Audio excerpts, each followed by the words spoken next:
Hail Mary, full of grace, the Lord is with you. Blessed are you among women. Blessed be the name of the Lord forever. Blessed Friday, everyone. We praise and thank you, dear God, for the gift of today. We remember the queenship of the Blessed Virgin Mary as we honor her as Queen of heaven and earth. In today's gospel, we are being reminded na siya yung handmaid of the Lord, that she allowed whatever the angel told her, that she will be the mother of God.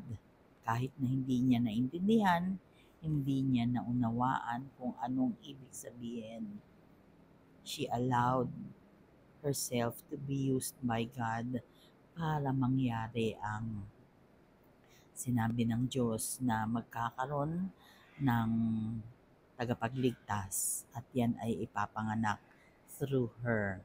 Napakaganda. Kahit na merong pagtatanong kasi hindi niya naintindihan, although nung una natakot siya, sabi nga ng anghel sa kanya, "Do not be afraid, Mary." Sabi niya nung sinabi sa kanyang, "You Mary, for you have found favor with God. Behold, you will be conceived in your womb and bear a son." Napakabata niya pa nun. Wala nga siyang karelasyon, but she will conceive. He will be great and will be called the Son of the Most High. And the Lord God will give him the throne of David his father, and he will rule over the house of Jacob forever, and of his kingdom there will be no end. Imagine, pag sinabihan ka ba na anghel, maniniwala ka ba?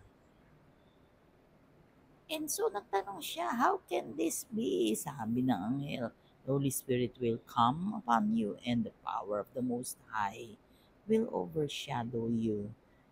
Therefore, the child to be born will be called the Son of God. And behold, Elizabeth, your relative, has also conceived a son in her old age, and this is the 6th month for her who was called barren." Imagine, ganun ka-powerful ang ating Panginoong Diyos. Kaya, kanina as I reflect on the things that are happening, may dala-dala pala ako, that are happening in me, in my life, sa work, sa family, I cannot help but imagine how life will be without God. This is true. Kasi napapanghinaan ka ng loob, napapagod siguro, nalulungkot. Pagka you're deprived of talking with people, parang ganun, parang ano ba, grader ka ba na so much for what is happening to me. I do not like to focus on myself because I'd like to focus on God. But I cannot help but yes, I would like to focus on God, His blessings. Pero human as I am affected by what is happening around me, affected by the people around me, affected by how people treat me.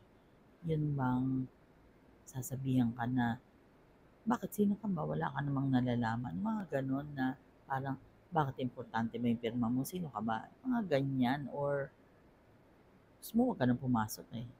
Talagang meron talaga akong dala-dala, no? And in the same manner as other people also ay may dala-dala. Meron din yung mga problema. Meron din yung mga, let's say, concerns, problems, issues sa buhay. Pwede sa pamilya, pwede sa community. Yun bang may biglang inaayos mong schedule, tapos biglaan pa lang nagka-cancel. Hindi mo alam, nagkukumahog ka sa paggawa ng mga bagay-bagay, and yet bigla, pag andyan na, bigla silang nagka-cancel. Yung mga ganun, ah, hindi madali ang buhay. Kaya, we ought to be kind to people kasi hindi mo alam kung ano yung pinagdaanan nila. And so, kapag ka nakaka-receive ako ng mga ganyang mga negatives, I can't help but ask God to shower me the patience, mahabang-mahabang pasensya, yung pag-unawa, saan ba siya nanggagaling, yung despite na kurot sa nararamdaman mo, paano, feeling ko nga sa mga salita na ganyan, parang binabastos ka na kasi parang di ka naman siguro dito na talaga nagsalita, no?